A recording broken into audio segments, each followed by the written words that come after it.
వెళ్ళినటువంటి మనోహర్ రెడ్డి గారి పైన కానీ, అక్కడికి వెళ్ళినటువంటి పురుషోత్తమరావు సార్ గారి పైన కానీ, మరి అదేవిధంగా మాజీ మున్సిపల్ చైర్మన్ స్వర్ణ పరిమల్ పైన కానీ, మరి అదేవిధంగా డిసిసిబి అధ్యక్షుడు దారాసింగ్ పైన కానీ, ఇంకా వివిధ వ్యక్తులు రవిగౌడ్ పైన కానీ, వీళ్ళందరి పైన కూడా మేము కూడా కంప్లైంట్ చేయడం జరిగింది.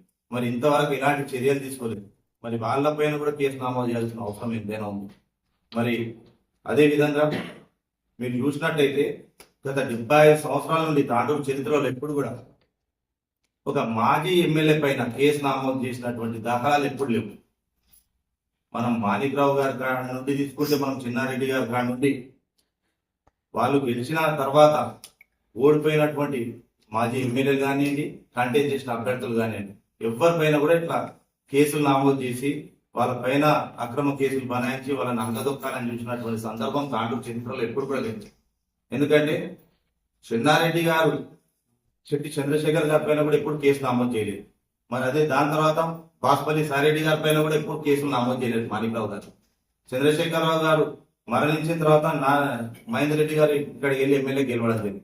మరి మహేందర్ రెడ్డి గారు కూడా ఎప్పుడు కూడా నారాయణరావు గారి పైన కానివ్వండి, మాణిక్రావు గారి పైన కానివ్వండి, ఇంకా వేరే నాయకుల పైన కానీ కూడా ఎప్పుడు వాళ్ళు కేసులు నమోదు చేయలేదు. చంద్రశేఖరరావు గారు ఎప్పుడైతే గెలిచిన తర్వాత ఎమ్మెల్యే అయిన తర్వాత అప్పుడు పసారం శాంత్ కుమార్ గారు ఎమ్మెల్యేగా పోటీ చేయడం జరిగింది తెలుగుదేశంలో. మరి అటువంటి సందర్భంలో కూడా పసారం శాంత్ కుమార్ పైన కూడా వాళ్ళు ఎప్పుడు కేసులు నమోదు చేయలేదు.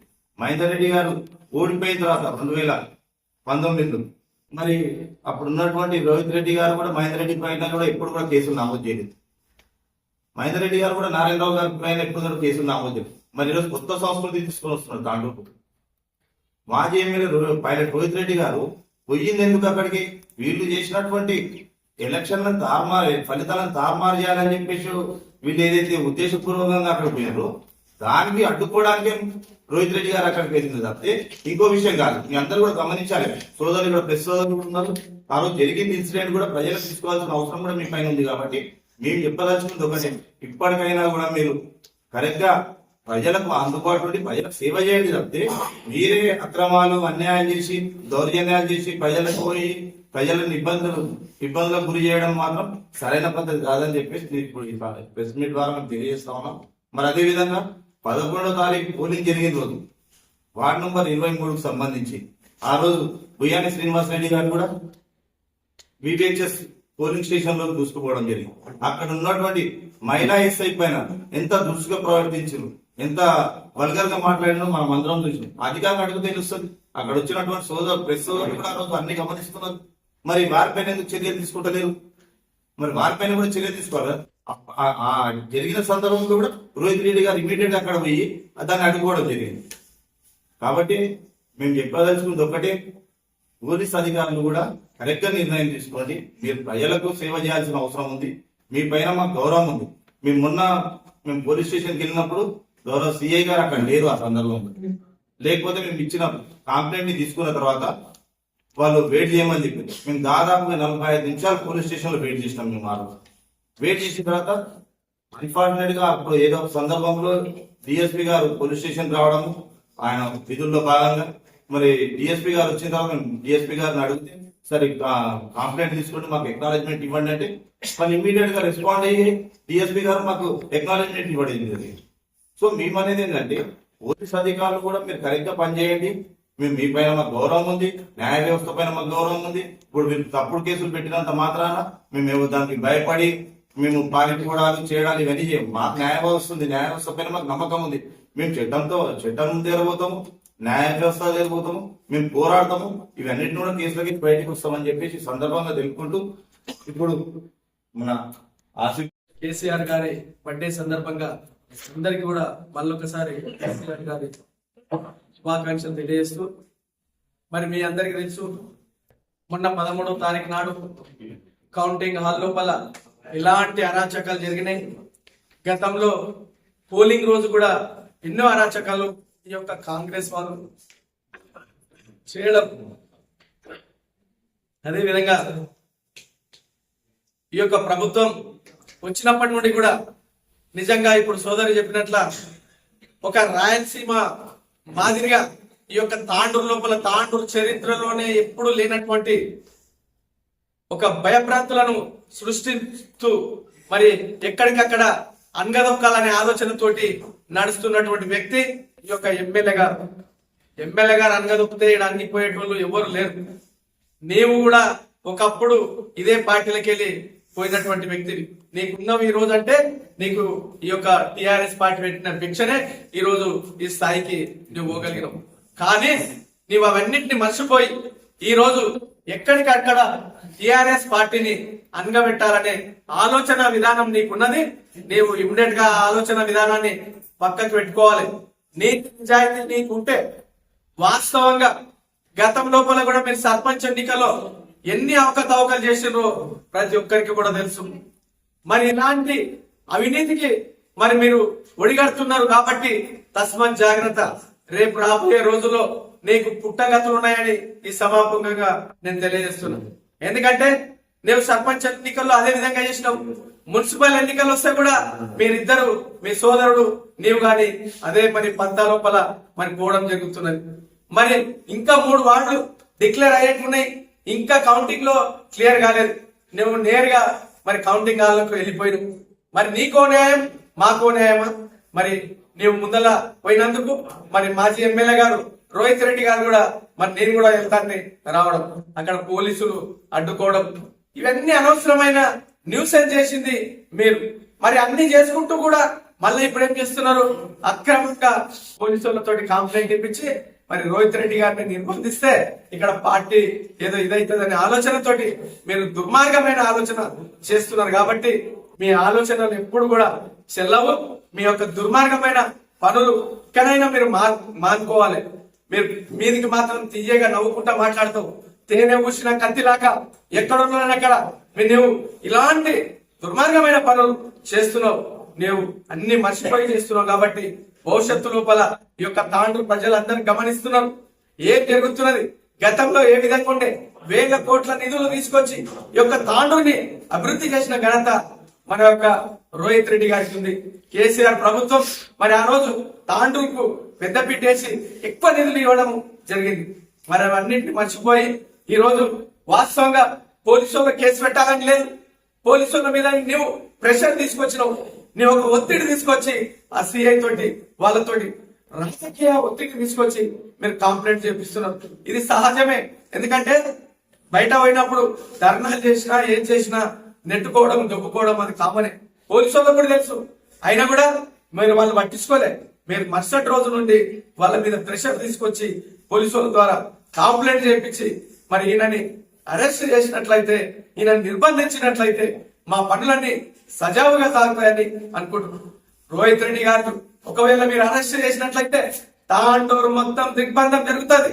తాండూరు కాన్స్టిట్యున్సీ మొత్తం 4 మండలాలు టౌన్ కూడా ఏ విధంగా చేయాలని ఆ విధంగా తప్పకుండా నిర్బంధిస్తాం. కాబట్టి ఇప్పటికైనా మీరు మానుకోవాలి. మానుకొని ఏవైతే తప్పుడు కేసులు పెట్టిరో ఆ కేసులను ఉపసంహరించుకునే విధంగా మీరు ముందుకు పోవాలి. కాబట్టి మీరు రోహిత్ రెడ్డి గారిని మీరు తక్కన అంచనేస్తున్నారు. ఎప్పుడు కూడా మరి మీరు ఆలోచన విధానం తప్పు. కాబట్టి ఇమ్మీడియట్ గా మీరు పెట్టినటువంటి కేసులను మరి విరమించుకోవాలని తెలియజేస్తూ ఈ అవకాశం ఇచ్చిన మీ అందరికీ ఎంతో మంది ఎమ్మెల్యేలు వచ్చిపోయారు. కానీ ఇప్పుడు ఉన్నటువంటి ఈ ఎమ్మెల్యే గారు కానీ ఈ ఎమ్మెల్యే తమ్ముడు గారు కానీ వీళ్ళు చేస్తున్నటువంటి దౌర్జన్యాలు, వీళ్ళు చేస్తున్నటువంటి అరాచకాలకు అంతు లేకుండా పోతుంది. సరే, ఒక మున్సిపల్ ఎలక్షన్స్ అవుతున్నాయంటే ఒక సీఎం గారి సోదరుడైనటువంటి తిరుపతి రెడ్డి గారు ఇక్కడ దిగి మరి ఇక్కడ ఉన్నటువంటి వాళ్ళని భయాందోళనలకు గురి చేస్తూ మరి ఈ రోజు వాళ్ళు ఆడినటువంటి ఈ రాజకీయ నాటకం ఏ విధంగా ఉందంటే రాయలసీమ ఫ్యాక్షనిస్ట్ ఎట్లా ఉంటుందో ఇక్కడ తాండూరులో ఆ రకంగా జరిగింది. మరి ఈరోజు కౌంటింగ్ హాల్ లోపలికి ఒక్కరినే అలౌ చేయడము, అక్కడ ఉన్నటువంటి బాక్స్లలో ఉన్నటువంటి ఓట్లని అన్ని ఒక్కొక్క బాక్స్ ఇంతకుముందు ఒక్కొక్క బాక్స్ కౌంటింగ్ చేసేవారు. అట్లా చేయకుండా అన్ని ఒకే దాంట్లో ఒక డబ్బాలో వేసి మరి కింద ఒక్క మనిషి ఉండాలా, అది ఏజెంట్ కానీ క్యాండిడేట్ కానీ ఇద్దరు ఉంటే వాళ్ళు చేస్తున్నటువంటి ఏదైతే కింద వాళ్ళు ఎక్స్ట్రా పెట్టుకొని మరి వాళ్ళ ఏదైతే కలుపుతున్నారో దాంట్లో ఓట్లని దొంగ ఓట్లు అన్నట్టుగా అందులో కలిపి వాళ్ళు లెక్క చేయడానికి ఇద్దరు ఉంటే అవకాశం ఉండదని ఒక్కరికే పర్మిషన్ ఇవ్వడం జరిగింది. ఇంతకుముందు కౌంటింగ్ అప్పుడు ఇద్దరికి ఇచ్చారు, కానీ ఈసారి ఒక్కరికే ఇవ్వడం జరిగింది. మరి అంత స్ట్రిక్ట్ పెట్టినప్పుడు మరి ఎమ్మెల్యే గారు లాస్ట్ రౌండ్స్ ఉన్నప్పుడు ఏ విధంగా పోతాడు? సరే, ఆయన పోయిండు, ఆయన పోయినందుకు మరి మాజీ ఎమ్మెల్యే గారు పోవడంలో తప్పేముంది? ఆయన పోయి ప్రశ్నించడంలో తప్పేముంది? దానికి కేసులు పెట్టడానికి మీకు మరి పోలీస్ అధికారులకు మరి ఏ రకంగా మరి వాళ్ళు చేసింది కరెక్ట్ అనిపించినప్పుడు మరి ఈ రోహిత్ రెడ్డి గారు చేసింది కూడా మీకు కనిపించట్లేదా? మరి వీళ్ళని అరెస్ట్ చేయాలనుకున్నప్పుడు వాళ్ళని కూడా చేయాలి. మరి శ్రీనివాస్ రెడ్డి గారు ఇప్పుడు తమ్ముడు చెప్పినట్టు శ్రీనివాస్ రెడ్డి గారు ఏ అధికారంతో పోలింగ్ బూత్లకు వచ్చిండ్రు?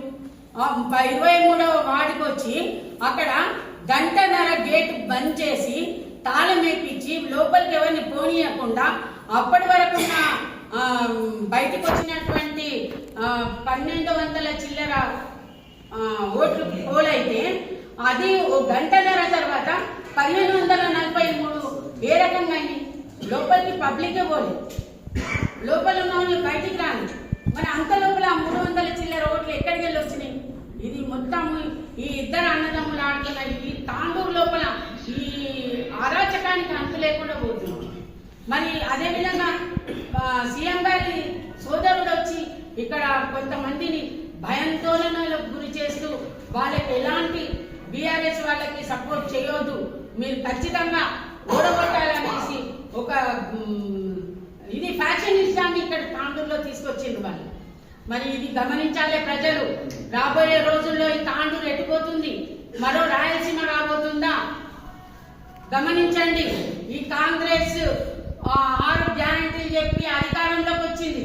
ఇప్పుడు కూడా మున్సిపల్లో కూడా దౌర్జన్యంతో దొంగ ఓట్లతో మరి ఇంకా కొన్ని అబద్ధాలతో మరి ఈరోజు మళ్ళీ మున్సిపాలిటీ కైవసం చేసుకోవడం జరిగింది. మరి ఈరోజు మన చైర్పర్సన్ గారు ఎవరైతే నీరజాబాల్ రెడ్డి గారు మరి చైర్మన్ గా కూర్చోవడం జరిగిందో వారికి ఆ భగవంతుడు మరి ఒక అవకాశాన్ని, మంచి అవకాశాన్ని ఇచ్చిండు. ఆమెకు కూడా నేను శుభాకాంక్షలు తెలియజేస్తున్నాను. ఎందుకంటే ఒక మహిళగా ఆమెకు ఈరోజు అవకాశం రావడం సంతోషకరం.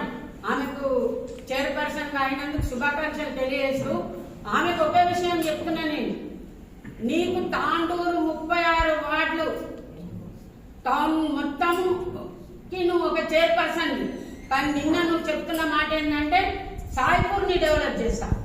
సాయిపూర్ మీ సొంత ఊరు ఉండొచ్చు, కానీ సాయిపూర్ ఒక్కరికే మాత్రమే చైర్మన్ కాదు. మీరు తాండూరు టౌన్ కి చైర్మన్, తాండూరు మొత్తం డెవలప్ చేయాల్సిన బాధ్యత మీ మీద ఉంది. ఈ రోజు చెప్తున్నారు సాయిపూర్నే డెవలప్ చేస్తా. సాయిపూర్ని కాదు, సాయిపూర్ 6 వార్డులే లేదు, 36 వార్డులు ఉన్నాయి టౌన్ లో. కాబట్టి అన్ని వార్డులను సమానంగా ఏ పార్టీ అని చూడకుండా మీకు మంచి అవకాశం ఇచ్చిండు దేవుడు. కాబట్టి ఈ అవకాశాన్ని అన్ని పార్టీలను కలుపుకొని అందరిని కలుపుకొని తాండూరు మీద డెవలప్ చేయడానికి, అభివృద్ధి చేయడానికి సహకరించండి. కానీ ఈ రోజు మీరు వన్ సైడ్ చేస్తే మాత్రం మేమైతే బీఆర్ఎస్ పార్టీ తరఫున ఊరుకుండేది లేదు. కౌన్సిల్ హాల్లోకి రాకపోవచ్చు, మేము మున్సిపాలిటీలో ఖచ్చితంగా ఉంటాము. మీ అవినీతి ఏం చేసినా ఎలాంటి అవినీతి జరగకుండా, ఎలాంటి ఒక చిన్న పొరపాటు కూడా జరగకుండా మరి చూసుకునే బాధ్యత మా మీద ఉంది. ప్రజలు కూడా అన్ని చూస్తారు. మేము మాత్రం మీ అవినీతిని జరగనీయము. మీరు ఏం చేస్తామన్నా కరెక్ట్ చేయండి, మీకు సహకరిస్తాం. చేయకుండా మీ ఇప్పుడు పెట్టిన డబ్బులన్నీ ఎట్లా లాక్కోవాలని ఆ రకంగా పోతే మాత్రం విడిచే ప్రసక్తే లేదు. అది మాత్రం మీరు గుర్తుంచుకోవాలి. ఈవెన్ మరి ఎమ్మెల్యే సోదరులు, ఎమ్మెల్యే గారు కూడా మరి తాండూరుని డెవలప్ మీద మీరు కాన్సన్ట్రేట్ చేసి మరి డెవలప్ చేయడానికి ఇంకా 2.5 సంవత్సరాలు ఉంది. మీకు చేయండి, కానీ మీరు ఇంకా దౌర్జన్యాలు చేస్తే ఇక్కడ చేతులు ముడుచుకొని కూర్చునే వాళ్ళు ఎవరు లేరు. ఖబర్దార్ అని చెప్పి నేను తెలియజేస్తాను.